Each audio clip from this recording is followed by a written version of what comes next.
Americans are eager for alternatives to hostile, woke companies. At New Founding, we want to help. What does it take to grow an exceptional, pro-American business, and how can we start more of them? Welcome to Align, where you can find out. Our host, Bart Lamont, will be your guide. From his Indiana family farm to Air Force veteran, Shark Tank entrepreneur to president of Principal Investments, Bart is your premier guide to buying pro-American.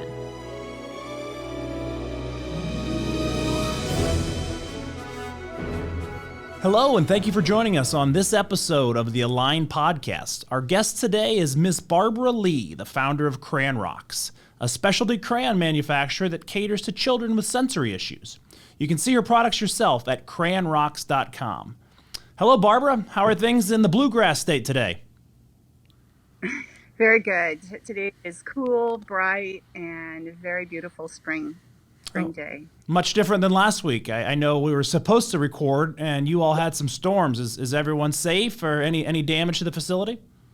There was no real damage. Some trees down, a few barns lost their roof, but nothing of significance. Okay. That was great. Well, praise the Lord. I'm really excited for everyone to get to know you today, Barbara. In our previous conversations, I've been so impressed, and I think it's quite a story to hear. Not just about Crayon Rocks, but about you and your impact on your community, and really your founding story. Obviously you had a very successful career before becoming an entrepreneur. And so, can you kind of walk us through your story and what brought you to Kentucky and Crayon Rocks? Sure. So, a 23-year special education teacher. That was my mission in life. And I never, ever imagined owning a business. But towards the end of my career, I ended my career in California. I started in Florida. I taught in Tennessee, Colorado, Texas, went all over the place.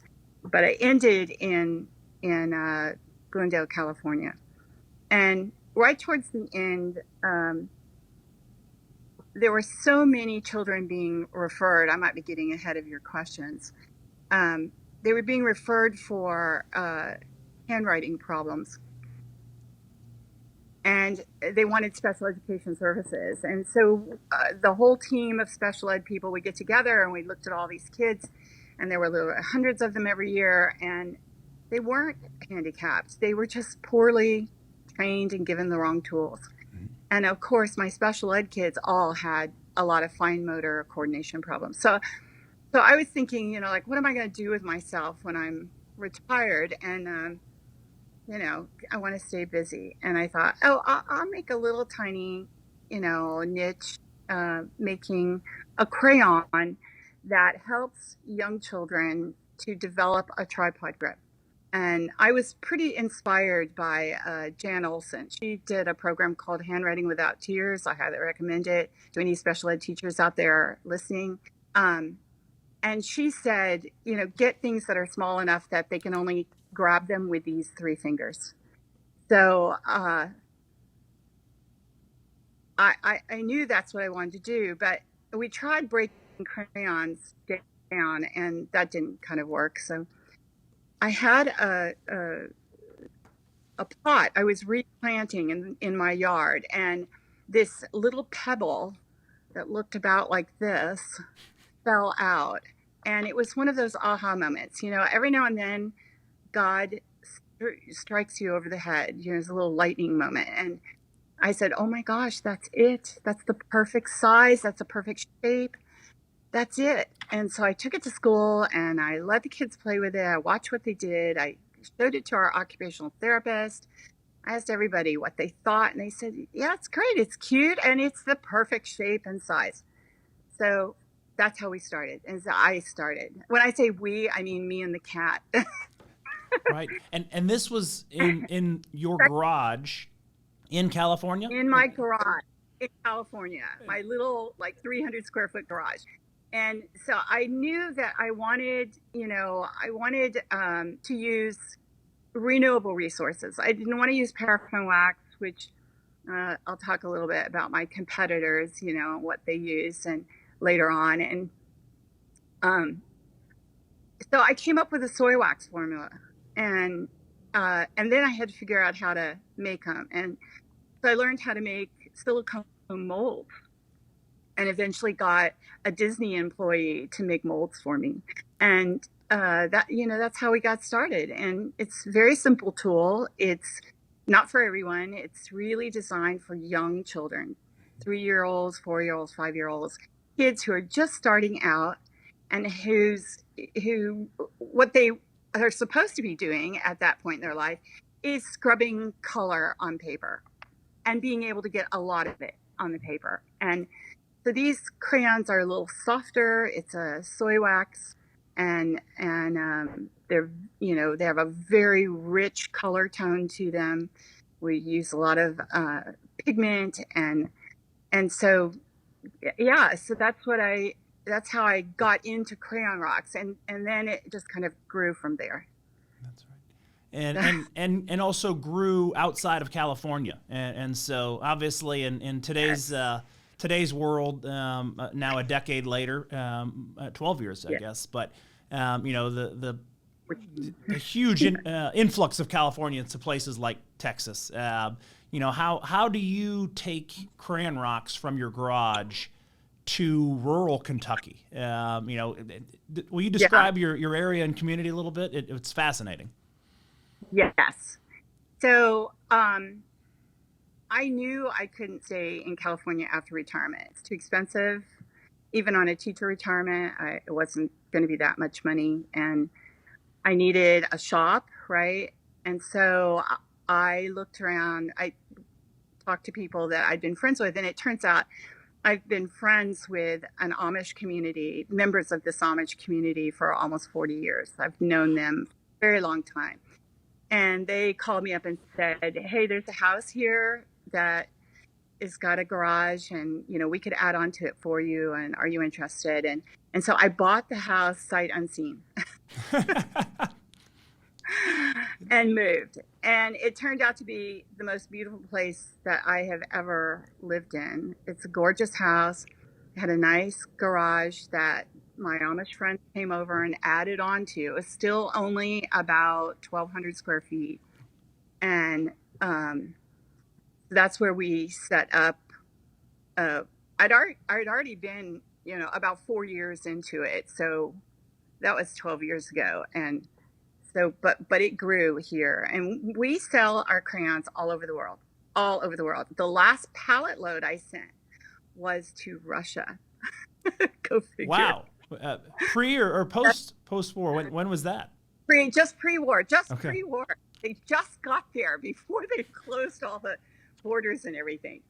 So, but I also have a distributor in Europe that sells all over Europe, and one in Taiwan, in Australia. I've even sold my crayons to the Ukraine.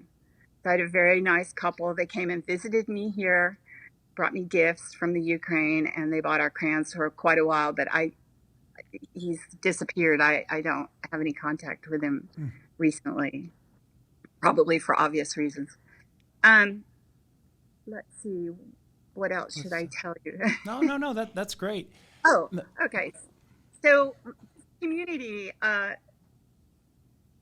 they believe in neighboring.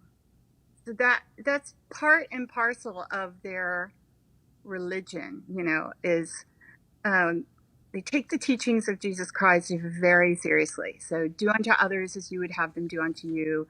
Love thy neighbor as thyself. And what they did for me was not uncommon. It happens frequently. We had a neighbor maybe 5 miles from us whose house was blown down in a tornado a number of years ago, and they went and rebuilt the house, just put it back up. So that's not uncommon for them. So in 2016, I'd already been successful here, but I had a heart attack, and I had to have a triple bypass. And two of the members of the community that I'm friends with went with me to the hospital. I actually didn't know I was having a heart attack. And I drove us because they don't drive. They don't have any Right. vehicles, so they don't have phones and things like that. So I, in the middle of a heart attack, drove them to the hospital and then had to stay 9 days for open heart surgery. And when I got done, they said, well, you didn't die. What do you want to do? And I said, I don't know. What do you think? And they said, we think you should build. We think you should build at the bottom of the hill. So you need a bigger space. You need a loading dock, and we think you should expand and just go for it. We don't want you to sit down and just So decide that you're in your garage pre-heart Yes. attack. Yes.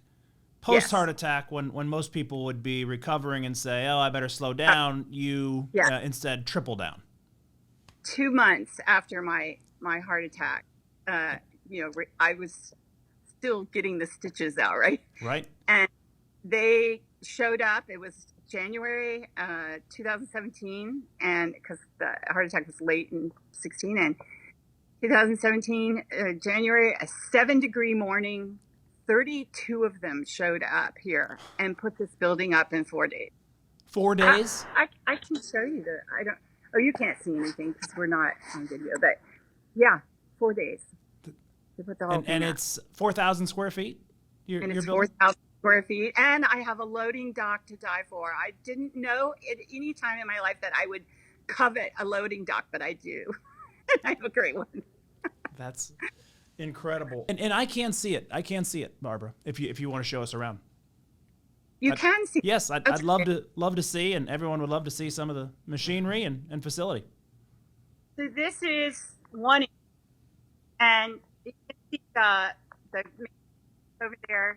So those took about 3 hours to put up. This is the other direction. So, and it goes on back past that open door, those double doors there. Wow, Is- that's beautiful. Yeah, it really should show you where we do the packing because it's so beautiful. So, okay, so this is where the girls stand and pack the crayons. Now, can you see them? Yes, we see. Yeah. Yeah, there they are. And there's boxes sitting on the end, so that the rest of the colors are down there on the other end. So, Barbara, I grew up on a farm in northeast Indiana, outside of Fort Wayne, Indiana, which also has a very large Amish community. And I know personally what great neighbors they are, what great skilled trades, construction type equipment. Know that they built your building there for you. But you speak a lot about neighboring and community. I'm just curious, what does neighboring mean to you? It's basically changed my life. I now know a lot more about what it means to be a true Christian and how to go about doing that. And you don't have to go overseas to do it. You don't have to do anything, but look around in your neighborhood for somebody who needs your help and then give it. So what became apparent for me was that they needed a way to contact their relatives if there was a death. I take death notices, birth notices, but then more importantly, the midwife team needs someone on call at all times, right? Middle of the night usually, when a baby comes and there's a problem.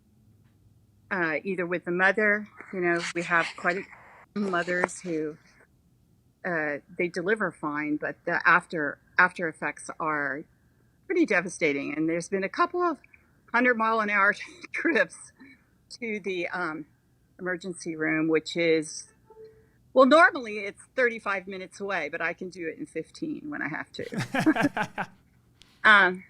So that, and the joy that you get from doing that with no thought of return. And that was how they did my building. They didn't get paid. They had no thought of return. They just wanted to see me have my business right here where it was convenient and there was lots of space. That's what they wanted. And when when you're exposed to that for a period of time, it becomes a part of you. and then you start reaching out to others and doing, and it just makes your life worthwhile. Makes my life worthwhile. Absolutely. All right. So now you're post heart attack. You've gone from your garage business to a 4,000 square foot facility. You're scaling up. You're building a business. You're obviously on a mission. I'm curious, what does the mission statement of Crayon Rocks look like? Okay, well, my mission was to create a tool for young and or handicapped children to help them develop an appropriate tripod grip that would facilitate handwriting. So just think about it. How many kids and adults do you know who can't write a readable note? I'm guilty. Yeah. So that's poor training and, giving them the wrong tools. Teachers for years have thought that if they gave kids those great big chubby pencils, that would help. That's the absolute wrong thing to do. They need things that are small and or round enough for them only to grip with these 3 fingers. You can see if you can see them. So secondarily, we really wanted an ecologically sustainable material. And everything we do, packaging, our process, how we make the crayons, is designed around the least impact on our environment. So that's why I use cardboard boxes instead of plastic. I could use high-end packaging, but that high-end packaging often ends up in a landfill. And these guys will compost, they'll rot in your garden. So that was a second sort of thing that we wanted to do. It's all non-toxic, it's all recyclable. And the way that we use our stuff, like any crayons that don't come out quite right, well, they just get recycled right back in. So we have very, very low waste. Excellent. So great entrepreneurs are able to look at a problem. You looked at that problem as a special ed teacher, seeing children struggling, and the sign of a true entrepreneur is when you look at a problem and see an opportunity. Obviously there is a competitive landscape or alternatives out there. How does your product differentiate from the competition? Well, of course, the biggest competitor in the crayon field would be Crayola. And they're a wonderful company. They've been around for over 100 years. There's nothing wrong with a stick crayon and wrapped with paper, which we all hate, right? But they're made from paraffin, which is a fossil fuel product. And for young children, the stick, kind of like a pencil, right, and especially handicapped children, is too hard to manipulate. And all they have is that little tiny point. So we're better for these young children and for kids who want to fill in large areas of color. If you look on my website, you'll see some of the most beautiful kid art that you've ever seen. And it's because they know how to take this and use it like paint. And they put it down on a piece of paper and just scrub like that. That is a real advantage over any other crayon. Now, there's some other people who are doing other kinds of, shapes, butterfly shapes. And I think Crayola, after I invented Crayon Rocks, Crayola came out with one that's about an egg shape. And the problem is that actually doesn't help children develop that tripod grip because it fits all the way in the palm of the hand. So anyhow, I think that's our competitive advantage, but there's nothing wrong with stick crayons, Crayola crayons. They can both be used at the same time. That's right. Excellent. Well, Barbara, I was raised better than to ever ask a woman her age. But in one of our previous conversations, you disclosed it. But I think even more impressively, you also talked a little bit about the composition of your team and the people behind the scenes, the people that you employ in your community. And I found it fascinating that is it true really no one on the team's under 60? I just hired one new person, and she's 48. So Oh, okay, two okay. of us, two of us are over 70. I'm the oldest. I'm 73. One is 71, and the other two are in their 60s. So yeah, we're an older bunch. There's only five of us. We make 16,000 crayons a day, and we pack them here ourselves, and we ship them from here. So we're a very small business, but we produce millions of crayons every year. So obviously, the American dream to you was not retiring, taking your pension, and sitting on a beach or heading to the golf course. I think it's such a valuable lesson in society today, where honestly I think we're feeling some of the effects of that promise people were told that go work your 20 years and go home. But whether it's mental health, whether it's Social Security, I also found your compensation packages for your team incredibly fruitful and thoughtful from you. How do you go about compensating your people and building out that true culture? Okay, well, I have a few things I want to say, if you don't mind. I want to Please. address the comment you made about not. I retired. I did retire, but I didn't retire. Right? I retired so that I could work more and not less. And I want to encourage everyone after retirement not to think that life is over, because a lot of retirees do go through a very bad period and then they die, because what they've done all their life, if they're in a service field, or even if they're in a more traditional job type, worker type field. Am I getting all these notices? Sorry. Um, they sometimes feel quite worthless, and that's not necessary. So for me, I started my business when I was 60, and I learned how to wire motors. That's when I learned how to wire motors. Build heater boxes, install temperature controllers, temperature limit switches, speed controllers, use all kinds of woodworking tools. A lot of the stuff that you see, that we use in the shop here, I built. Um, I had to learn to do everything as far as business goes. I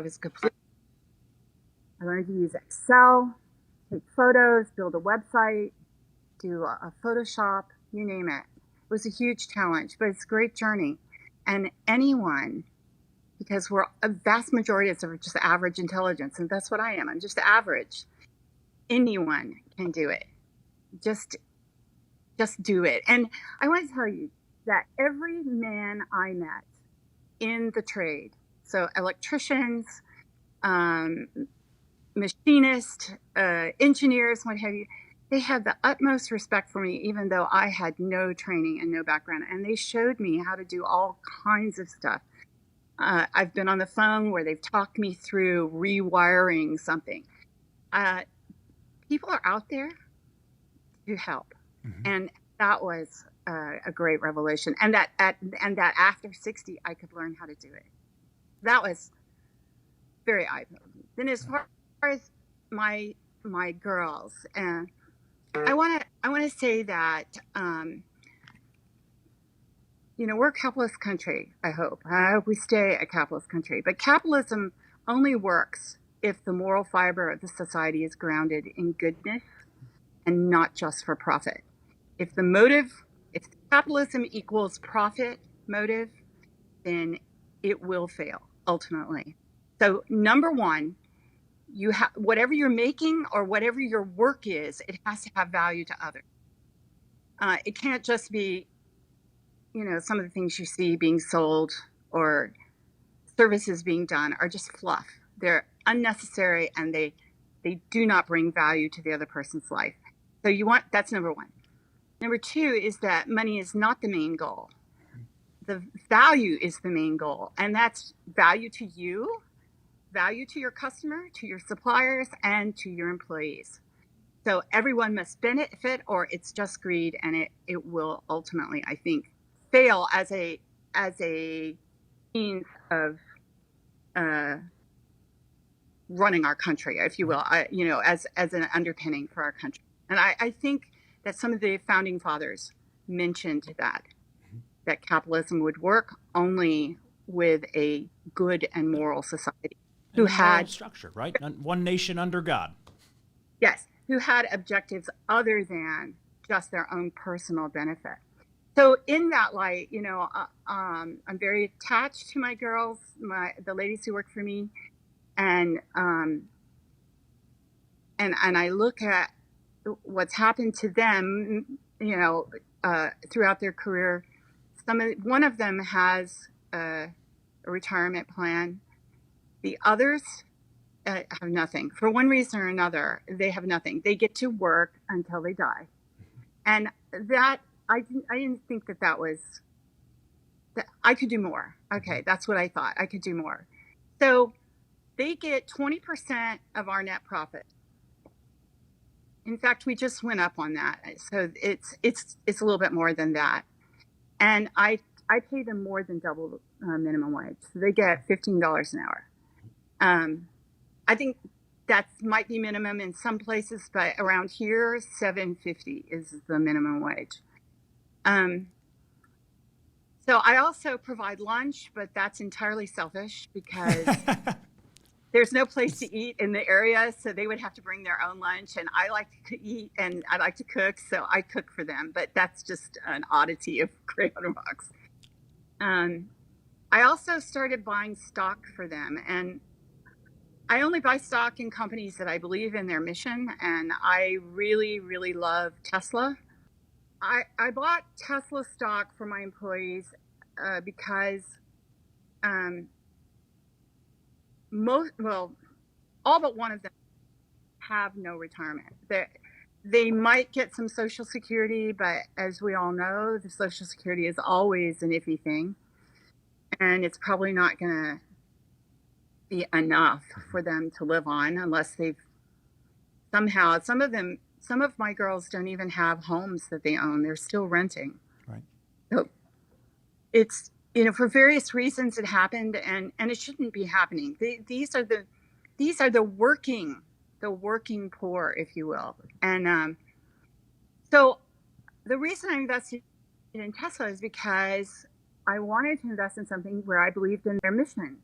And Mr. Musk says that his mission is to make sure that the future's outcome is good for everyone. And he's hoping to move the world into a more sustainable direction by using solar energy to power our houses and electric energy to power our cars and so forth. And even buying 10% of Twitter to ensure we have free speech. Free speech. He puts his money where his mouth is. You gotta love this man. I wish we could clone him. So anyhow, I bought up enough stock when it was at $300 a share to, I think, do well for my girls if they will hold on to it for about 10 years. Excellent. 10 years. They'll get a sizable chunk of money. That's right. Well, you touch on so many themes, from conscious capitalism to staying resilient in your retirement. I think, so many life lessons. It's obvious your team is really learning from you, and so many traits of a humble servant leader. So kudos to you for that, Barbara. I think it's always impactful. Obviously supporting small businesses is one of the many themes, of the Align newsletter, of the Align podcasts, and our audience. We talk about the impact it has on local communities versus, going to big box retailers or, supporting or giving your business to many other larger corporations. And like you said, Crayola may be a very fine company, but, the stories that you've just told about your team, about the lives that a dollar going to Crayon Rocks can support. Selfishly, I'm also a big fan of soybean wax. My family farm in the Fort Wayne, Indiana area. I remember, I think it was 1994 when soybean wax was invented, basically, or found as a new reason or a new method funded through the soybean checkoff. I remember, I think I was in middle school probably at that time, but learning and seeing the first soybean crayons come out. And so, I think it's really interesting to see the many different use cases there. And so I know I speak on behalf of all soybean farmers when I say thank you for your entrepreneurial journey there too. Yeah, soy wax is very good for crayons. And so you've named the machine Daisy. Is that correct? Oh yeah. Daisy can produce 16,000 crayons a day. Yes. And Yes. And that's if we're doing a single shift, which we just started doing double shifts, which means about 32,000 crayons a day. Let me see if I can show you why she's named Daisy. So if you can you see her? I see. Yes. Oh yeah. With the kind of arms, the This is silver or aluminum right there. here. Yeah. So there are 10 of them, which is like the petals of a daisy. Okay. And then we call her a she because she's quite temperamental. She may be run by a computer, but she is not predictable. Well, you can say that, not me, right? Yes, I can say that. Well, all right, Barbara. For our final segment, every show, I like to break out my crystal ball, and try to get inside the brilliant mind of a founder, of a business leader, and what is next for Crayon Rocks? Where do you see? Are there other products in the pipeline and continued expansion, or where do you see the next 5 years of the business? I see someone younger taking over. So I'm a heart patient. I don't get in my garden as much as I want to. So I am ready to give my baby to someone young who has the energy and the drive to take it the next step of the way. I'm willing to help, but I'm looking to actually retire. So, but there's so many ways to go with Crayon Rocks. We spent so much time in development and just troubleshooting and actually getting the crayons made that we spent very little time looking at marketing. Mm-hmm. So I don't do any advertising. The one thing I did do was I sold on Amazon up until recently, and we recently made the decision that was not a platform that we could support anymore. We didn't want to be associated with them. So we have withdrawn from Amazon. But we never got into the homeschooling market. We never got into elder care where they do arts and crafts with older people. We donate to children's hospitals, but we haven't ever marketed to children's hospitals where there's lots of occupational therapists. I have tons of arts and crafts projects running around in my head, but have never been able to get it together to show off, what could be done with the crayons. And what surprised me is just the other day, we were scrolling through YouTube and looking at Crayon Rocks, and there are people all over the world who have done amazingly beautiful things with children and Crayon Rocks and have taken videos of them and posted them. Some of them are in other languages that I don't speak. I don't even know. That's why you don't need to market. You've got free marketing and organic content coming right out. Yeah. So I think there's a lot that could be done. We actually had a small product that we had to give up because the manufacturer refused to make any more for us called Rubbies. And I would love to do that again out of recycled plastic, right? So melt the plastic down and cut these little templates. Right. So what they were was just, they were, at the time, they were cardboard templates that you put your paper over the top and you rub on them, and you get a design, right?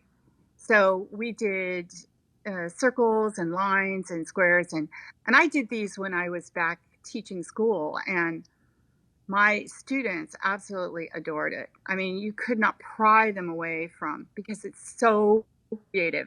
No two pictures are alike. Right. And I thought, that would be a great thing to do with all the trash plastic that Right. we need to find. We need to stop putting in the landfill and could actually find something to do with it. So who knows? I actually brought a plastic shredder. And we have a corner over here with shredded plastic, so I'm moving slowly in that direction. We'll see what comes of it. Well, Align listeners and viewers, you heard it here first that there could be an opportunity to step into a very successful business, and most importantly, with a very aligned mission to what we're doing, and supporting local communities, helping those in need. And Barbara, I know I speak on behalf of our entire audience. Thank you for all you do for your community, for our country. Keep up the great work. Everybody listening, please go out and support Barbara, crayonrocks.com. And Barbara, thank you very much. Have a great day, and God bless. You're welcome, and may God bless America. Thank you for joining us on Align. As Americans, we want to buy from companies that make our country stronger. Subscribe to this podcast and share so we can grow our network of businesses and consumers who share patriotic values.